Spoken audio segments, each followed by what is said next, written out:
Hello guys, और सब आप लोग ठीक होंगे, मैं उम्मीद है। आज मैं आपको साइंस का लेक्चर नंबर 2 जो कि आपका चैप्टर 1 है, इसमें मैं आपको, हालांकि मैं बहुत कुछ समझा चुका हूँ आपको, रासायनिक समीकरण, रासायनिक अपक्रिया कैसे लिखी जाती है, रासायनिक समीकरण कैसे लिखे जाते हैं, ये सब मैं आपको बता चुका हूँ। आज मैं आपको रासायनिक समीकरणों के या रासायनिक अपक्रियाओं के प्रकार बताने वाला हूँ जो आपको अच्छे से समझने हैं। देखिए, ये समझने के लिए आपको मेरा पहला वाला लेक्चर पढ़ा होना चाहिए। अगर वो आपने लेक्चर नहीं देखा है तो मेरे चैनल को सब्सक्राइब करके उसमें जो वीडियो पड़ी है पहली साइंस की, आप उसको देखिए, उसके बाद ये देखिए, तो ही आपको ये वीडियो समझ में आएगी। तो चलिए शुरू करते हैं। आज हम जो पढ़ने वाले हैं वो टॉपिक है रासायनिक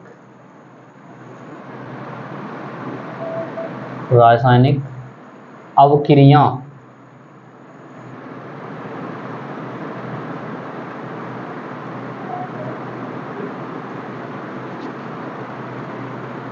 के प्रकार। ठीक है गाइस, इससे पहले का हमने आपको पहले पढ़ा दिया था। अब हम रासायनिक अवक्रिया के प्रकार पढ़ेंगे आज, जिसमें आपकी फर्स्ट हेडिंग हो जाएगी नंबर 1 संयोजन अवक्रिया। नंबर 1 आपकी हेडिंग हो जाएगी संयोजन अवक्रिया। तो फटाफट से हेडिंग लगाइए संयोजन अवक्रिया।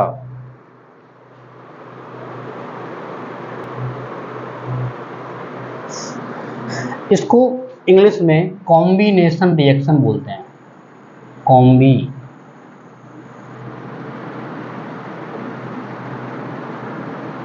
कॉम्बिनेशन रिएक्शन बोलते हैं। अच्छा, ये अवक्रिया कौन सी होती है?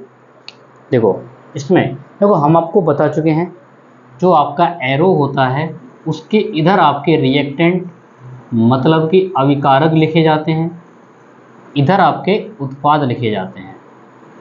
ठीक है भाई, मैं आपको ये बता चुका हूँ, जो आपका एरो लगता है समीकरण में, अपक्रिया में, उसके बाईं तरफ अभिकारक लिखे जाते हैं और दाईं तरफ उत्पाद लिखे जाते हैं। तो इसकी परिभाषा बहुत आसान है। ऐसी अवक्रिया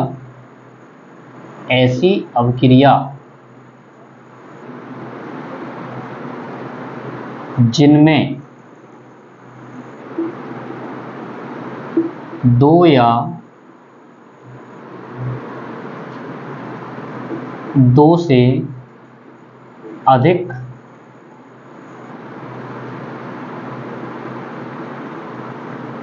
अभिकारक मिलकर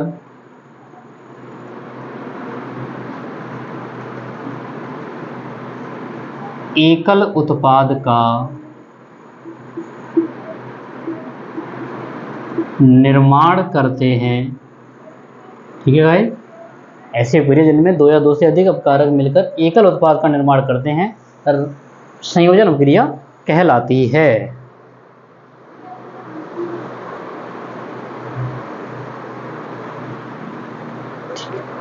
तो ये परिभाषा आपने लिख ली, मतलब अब हम समझेंगे ये अवक्रिया कैसे जाती है। देखिए, इसके एग्जाम्पल हैं। उदाहरण क्या, जैसे आपके पास दो अभिकारक हैं, जैसे आपके पास एक है मैग्नीशियम और एक है ऑक्सीजन। इन दोनों से मिलाकर के एक आपका अभिकारक बन जा रहा है, जिसका नाम है MgO। ठीक है ना, बैलेंस करोगे तो यहाँ पर 2 और यहाँ पर 2 लगाते हैं। ये बात हमने आपको बता चुके हैं हम ये आपको। तो यहाँ पर देख लीजिए, दो से ज़्यादा ये आपके क्या कहलाते हैं? ये हैं आपके अभिकारक, और ये है आपका उत्पाद, है ना। ये है आपका अभिकारक और ये है आपका उत्पाद। तो दो या दो से अधिक अभिकारक मिल रहे हैं, आपस में एक उत्पाद बना रहे हैं, तो उसको हम लोग क्या बोल रहे हैं? संयोजन अवक्रिया। ठीक है, एक एग्जांपल और देख लीजिए। आपके पास हाइड्रोजन है प्लस आपके पास नाइट्रोजन है और इससे बन रही है अमोनिया गैस NH3। अगर इसको बैलेंस करोगे, देख लो, तो मैं बैलेंस करना अगर आपको नहीं आता तो मैं आपको एक लेक्चर बाद में सिखा दूंगा। जब NCERT हम लोग क्वेश्चन करेंगे तब हम आपको बता देंगे। फिलहाल अभी रिएक्शन पे ध्यान दो। तो अगर इसको मतलब बैलेंस करोगे तो क्या होगा, यहाँ पर 2 लगा दो, इससे नाइट्रोजन बैलेंस हो गया, बट हाइड्रोजन कितने हो गए, 2 या 6, तो यहाँ पर 3 लगा दो। अब यहाँ देख सकते हो आप तीर के बाईं ओर ये आपके क्या हैं, ये आपके अभिकारक हैं, और ये आपके क्या हैं, ये आपका उत्पाद है। तो आप देख पा रहे हो कि आसानी से कि दो अभिकारक हैं, एकल उत्पाद बना रहे हैं, तो ये जो रिएक्शन हो रही हैं, समझिएगा ये क्या है आपकी, ये है आपकी संयोजन क्रिया। ठीक है ना, नोट कर लीजिए, स्क्रीनशॉट ले लीजिए।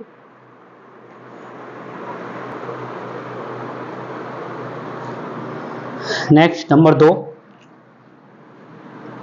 2 आपकी हेडिंग है वियोजन अपक्रिया।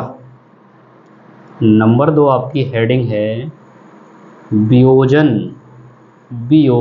अवक्रिया। इसको हम लोग बोलते हैं डिकम्पोजिशन।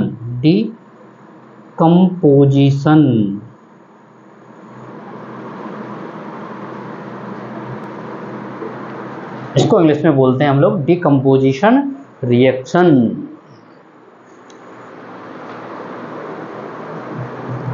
देखिए इसकी डेफिनेशन क्या होती है, ऐसी अपक्रिया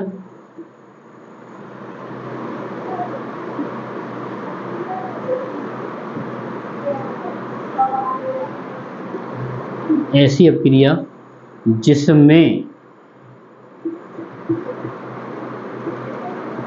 एकल अभिकर्मक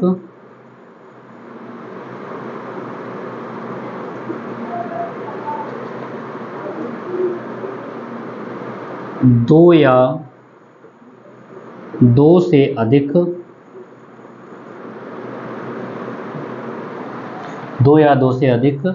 उत्पाद का निर्माण करते हैं,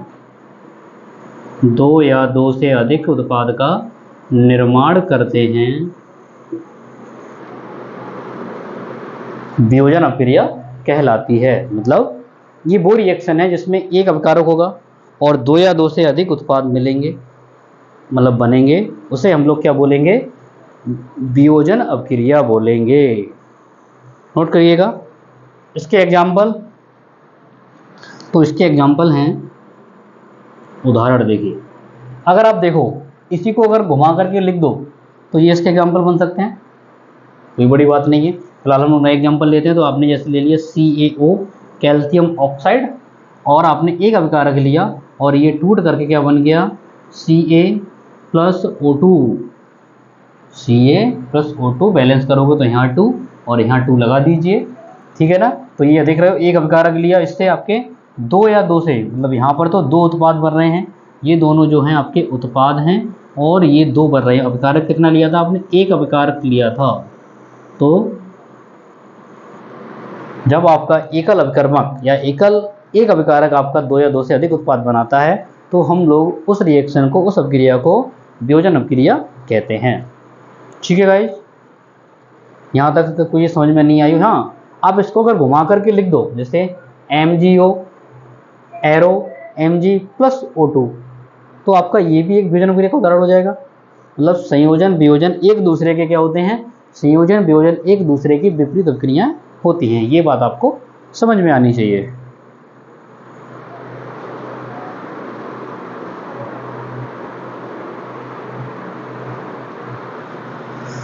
नंबर 3 हेडिंग लगाइए, और नंबर 3 है आपका विस्थापन।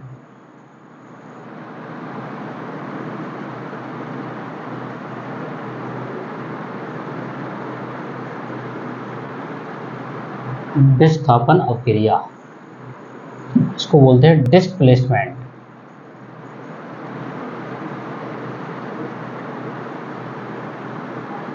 डिस्प्लेसमेंट रिएक्शन बोला जाता है इसको। ये बहुत इजी है, ये भी बहुत इजी है, बस आपको थोड़ा समझने का प्रयत्न करना है। देखो विस्थापन में ही छुपा हुआ है विस्थापन।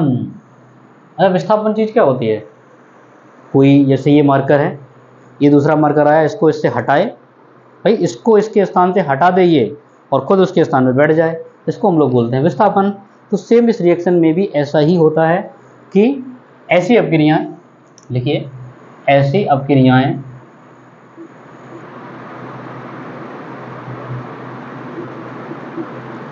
जिनमें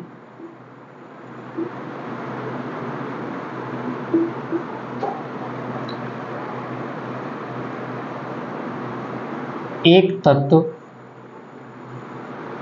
दूसरे तत्व को ना, ऐसी अपक्रियाएं जिनमें एक तत्व दूसरे तत्व को उसके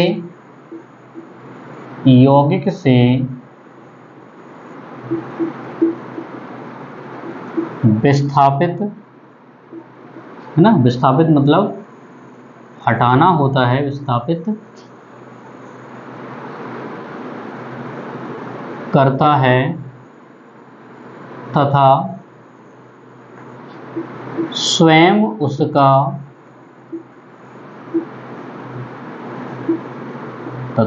उसका स्थान ग्रहण कर लेता है,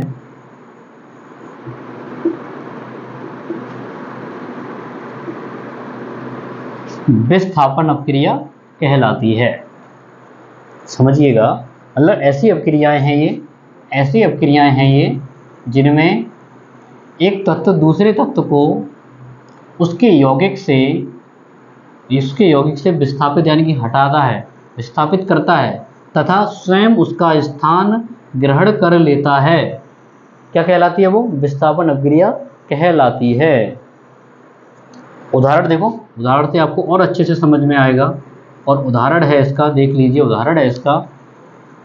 आपके पास कोई एक यौगिक है, जैसे आपके पास यौगिक है NaOH, ठीक, और इसकी आप रिएक्शन करवा रहे हो क्लोरीन से, Cl2 से, इसकी आप रिएक्शन करा रहे हो क्लोरीन Cl2 से। तो यहाँ पर क्या होगा, यहाँ पे इससे अच्छा एग्जांपल आपको दूँ, चलो पहले ये समझ लो, है ना। NaOH की रिएक्शन Cl2 से हो रही है, तो यहाँ पर क्या होगा, ये जो OH है ना और जो Cl है, Cl OH को हटा देगा इसके स्थान से और खुद इसके स्थान ग्रहण कर लेगा, मतलब ये NaCl बना लेगा। और इधर जो आपका OH है, यहाँ से OH आपका जल के रूप में बाहर निकलेगा। हालांकि मैंने रिएक्शन बैलेंस नहीं करी है, मैं बस आपको समझा रहा हूँ कि ऐसा होगा। मैं बस आपको ये बता रहा हूँ कि ऐसा होगा, Cl OH को हटाएगा और खुद OH की जगह पे जाकर के बैठ जाएगा। मैंने यही लिखा है, जिसमें एक तत्व दूसरे तत्व को उसके यौगिक से हटाता है और स्वयं उसके स्थान ग्रहण कर लेता है, उसको हम क्या बोलते हैं? विस्थापन अपक्रिया कहते हैं। तो यहाँ आप देख पा रहे होंगे, एक तत्व दूसरे तत्व को हटा रहा है, ऐसे को हम लोग क्या बोलते हैं? विस्थापन अपक्रिया कहते हैं। दूसरा एग्जाम्पल इसका, दूसरा एग्जाम्पल है आपके पास AgNO3 प्लस KCl। भाई AgNO3 का नाम होता है सिल्वर नाइट्रेट और KCl का नाम होता है पोटेशियम क्लोराइड। इससे क्या बनेगा आपका? देखो, सिल्वर नाइट्रेट, इसका नाम है पोटेशियम क्लोराइड। ये रिएक्शन करेगा तो इसमें क्या होगा, ये जो Cl है इस NO3 को हटा देगा। ये जो Cl है ये इस NaCl को हटा देगा और आपका क्या बनेगा? यहाँ पर आपका यहाँ बन जाएगा AgCl प्लस KNO3। ये बन गया सिल्वर क्लोराइड और ये बन गया आपका पोटेशियम नाइट्रेट। ये बन गया आपका सिल्वर क्लोराइड और ये बन गया आपका पोटेशियम नाइट्रेट। एक और दो इसका एग्जांपल, एक और इसका एग्जांपल ये है कि Fe रिएक्शन कर रहा है CuSO4 से, है ना। Fe मतलब आयरन, रिएक्शन कर रहा है CuSO4 मतलब कॉपर सल्फेट से। क्या बना रहा है ये बना रहा है FeSO4 मतलब फेरिक सल्फेट बना रहा है। ये बना रहा है फेरिक सल्फेट प्लस बाहर क्या निकल रहा है? बाहर आपका यहाँ से Cu यहाँ से बाहर हट रहा है, मतलब कॉपर अलग हो रहा है। देख सकते हो यहाँ भी वही चीज़ हो रही है। ये जो आपका आयरन है ये कॉपर को इसकी जगह से क्या कर रहा है? ये कॉपर को उसकी वजह से हटा रहा है और खुद जाकर के उसकी जगह पर मतलब उसका स्थान ग्रहण कर रहा है। तो इससे आपका क्या हो रहा है, इससे आपका बन रहा है विस्थापन अपक्रिया। हाँ, मैं ये मानता हूँ ये द्वि विस्थापन का भी एग्जाम्पल है ना, ये द्वि विस्थापन का भी एग्जाम्पल है।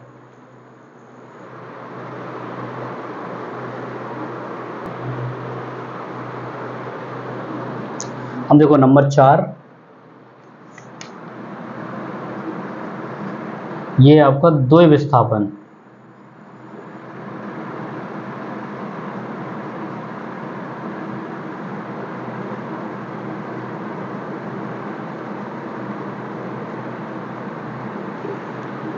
द्वि विस्थापन अपक्रिया, ये तो द्वि विस्थापन अपक्रिया को हम लोग बोलते हैं डबल डिस्प्लेसमेंट। डबल, ठीक है, बाकी का यही शॉर्टकट वाला जो ऊपर लिखा है यही डिस्प्लेसमेंट रिएक्शन हो जाएगा। मतलब द्वि विस्थापन अपक्रिया को हम लोग डबल डिस्प्लेसमेंट रिएक्शन बोलते हैं। इसका ऐसी अपक्रियाएं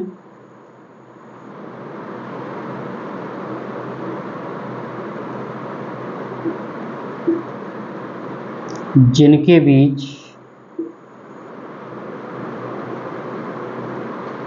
आयनों का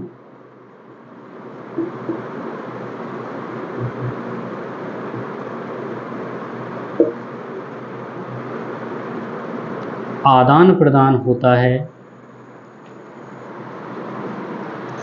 ठीक है ना, ऐसी अपक्रियाएं जिनके बीच आयनों का आदान प्रदान होता है उन्हें हम द्वि विस्थापन डबल डिस्प्लेसमेंट रिएक्शन कहते हैं। तो देखिए इसका एग्जांपल, है आपका, हम ले सकते हैं Na2SO4 प्लस BaCl2, ठीक है। देखो Na सोडियम प्लस होता है, SO4 माइनस होता है, Ba प्लस होता है, क्लोरीन Cl माइनस होता है। तो यहाँ आयनों का आदान प्रदान होगा इसका प्लस इसके माइनस से और इसका प्लस इसके माइनस से। आयनों का आदान प्रदान करना है ना, तो आयनों का आदान प्रदान मतलब इसका प्लस इसके माइनस से और इसका प्लस इसके माइनस से कर दीजिए कनेक्ट।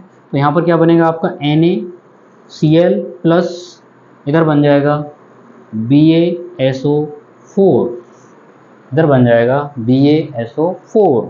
Na 2 है, Cl भी 2 है, तो यहाँ पर बस लगा दीजिए, इसका नाम होगा, इसको बोलते हैं हम लोग सोडियम सल्फेट, इसको बोलते हैं बेरियम क्लोराइड, इसको बोलेंगे सोडियम क्लोराइड, अर्थात ये नमक है, सोडियम क्लोराइड, इसको बोलेंगे बेरियम सल्फेट। ठीक है, ये नाम लिखने से आपको क्या होगा, आपको फार्मूले याद हो जाएंगे, रासायनिक सूत्र याद होना शुरू हो जाएंगे। तो ये लिखना जरूरी है, आप इनके नीचे हिंदी लिखें, फिलहाल ये रिएक्शन को समझे। एक बार मैं इसको रिवाइज करा देता हूँ। देखिए विस्थापन अपक्रिया क्या थी, ऐसी अपक्रिया जिनमें एक तत्व दूसरे तत्व को उसके यौगिक से विस्थापित करता है या हटाता है तथा स्वयं उसका स्थान ग्रहण करता है, उसको हम लोग क्या बोलते हैं, तो मतलब विस्थापन अपक्रिया कहते हैं। तो यहाँ आपने देखा इस Cl2 ने, इस Cl ने OH को यहाँ से हटाया और खुद उसका स्थान ग्रहण कर लिया, तो इसको हमने क्या बोला था, इसको हम लोगों ने बोला ये विस्थापन अपक्रिया है। उसके बाद ये वाला देखो, इसको थोड़ी देर के लिए भूल जाओ, इसमें बाद में बात करेंगे। ये देखो यहाँ पर आयरन ने कॉपर को विस्थापित कर दिया, यहाँ पर आयरन ने कॉपर को विस्थापित कर दिया, हटा दिया और खुद जाकर के उसके स्थान पे बैठ गया। भाई ऐसा ही था इनमें, जिनमें एक तत्व दूसरे तत्व को उसके यौगिक से हटा देगा, खुद उसका स्थान ग्रहण कर लेगा, तो उसको हम लोग क्या बोलेंगे, उसको हम लोग विस्थापन अपक्रिया बोलेंगे।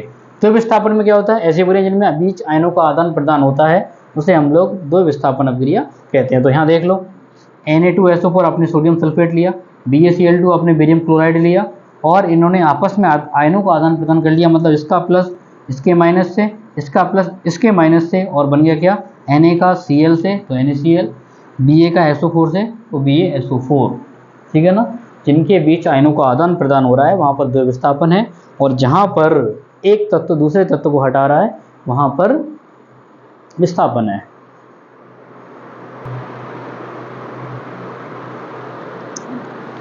अब देखो नेक्स्ट है नंबर 5, मान लो चाहे इसको आप ये है आपका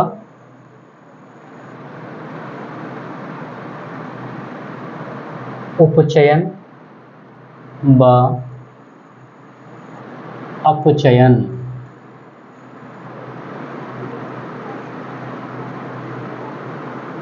उपचयन व अपचयन अवक्रिया, अवक्रिया है। इसको हम लोग बोलते हैं उपचयन को ऑक्सीडेशन और इसको बोलते हैं रिडक्शन।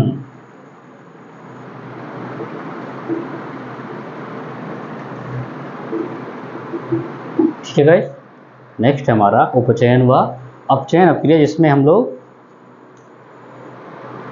उपचयन को ऑक्सीडेशन कहते हैं और अपचयन को रिडक्शन मतलब रिएक्शन बोलते हैं।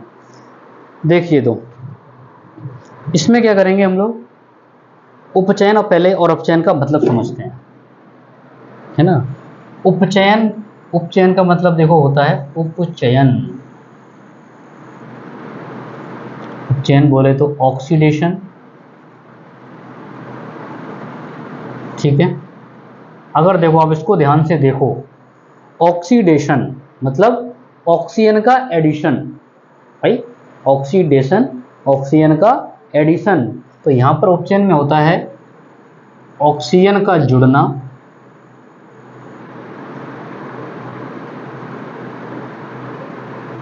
ऑक्सीजन का जुड़ना या हाइड्रोजन का निकलना। ये चीजें अगर आप समझ गए तो ये रिएक्शन बहुत आसान है, नहीं तो ये बहुत कठिन लगेंगी आपको। भाई जिसमें ऑक्सीजन जुड़ रहा है या हाइड्रोजन निकल रहा है या दोनों ही चीजें हो रही हैं, अच्छी बात है ना। दोनों में से एक भी हो रहा है तो भी यही नाम है, अगर दोनों ही हो रहे हैं तो भी यही नाम है। अब अपचयन का मतलब क्या है? अपचयन, अपचयन का मतलब है रिडक्शन। तो देखो इसका उल्टा, इसका सेम विपरीत है, ये होता है हाइड्रोजन का जुड़ना, हाइड्रोजन का जुड़ना या ऑक्सीजन का निकलना, या ऑक्सीजन का निकलना। निकलना या घटना है ना, या हटना एक ही बात है ना, या दोनों ना, दोनों ही काम एक रिएक्शन में हो रहे हैं तो बहुत अच्छी बात है ना। हाइड्रोजन भी जुड़ रहा है, ऑक्सीजन भी निकल रहा है, तो भी वहां पर क्या है, अपचयन है। तो इन दो को ये मतलब समझ में आया। उपचयन का मतलब है ऑक्सीजन का जुड़ना और हाइड्रोजन का निकलना, या दोनों। अपचयन का मतलब है हाइड्रोजन का जुड़ना या ऑक्सीजन का निकलना, या दोनों। यहां तक समझ आया क्या?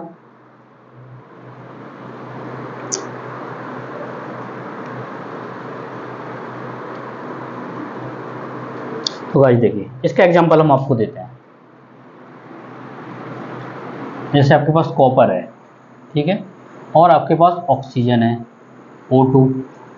तो अगर कॉपर में ऑक्सीजन को ऐड कर दिया जाए, ये जुड़ जाए इसमें, तो ये बन जाएगा CuO, कॉपर ऑक्साइड।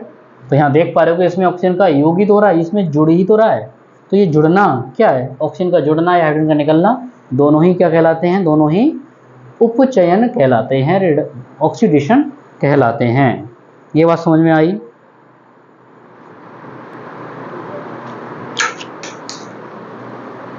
इसका एग्जाम्पल देखो एक अपचयन का। अच्छा, आप इसकी तरह एक करके देखो, क्या आप कर सकते हो?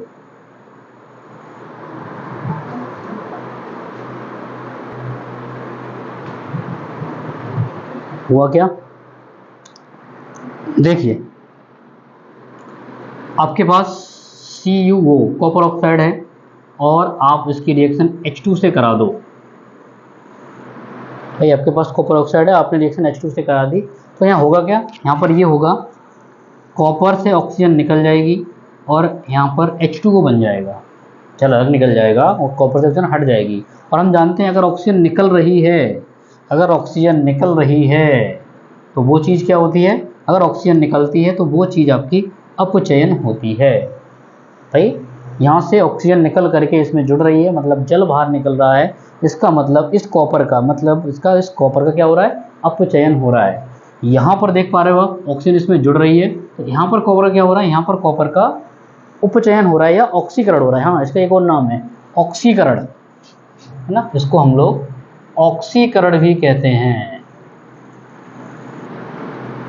ठीक है, ये नाम रखना, इसलिए इसका नाम ऑक्सीडेशन पड़ा है। ठीक है, यहाँ तक समझ में आया?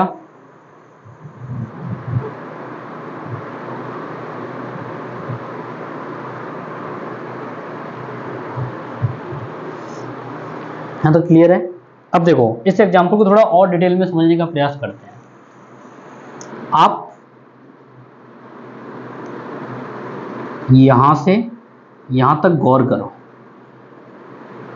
आप यहां से यहां तक गौर करो, थोड़ा एक्स्ट्रा समझते हैं ना। देखो यहाँ कॉपर ऑक्साइड में से ऑक्सीजन निकल गई, मतलब इस तत्व का क्या हो गया भाई, कॉपर ऑक्साइड में से ऑक्सीजन निकल गई, कॉपर बच गया। तो जब ऑक्सीजन निकलती है तो हमारा क्या हो जाता है, तो हमारा अपचयन होता है, तो हमारा अपचयन होता है। यहाँ देखो, यहाँ हाइड्रोजन के पास ऑक्सीजन नहीं है बट आके जुड़ जाती है, तो यहाँ पर क्या हो गया, यहाँ पर उपचयन हो गया, यहाँ पर उपचयन हो गया।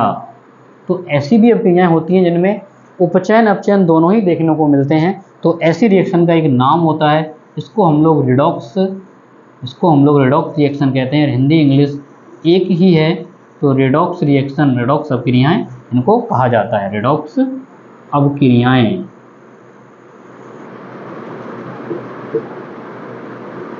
ठीक है, मतलब जिनमें उपचयन और अपचयन दोनों ही होते हैं उनको हम लोग रिडॉक्स अभिक्रियाएं या रिडॉक्स रिएक्शन कहते हैं।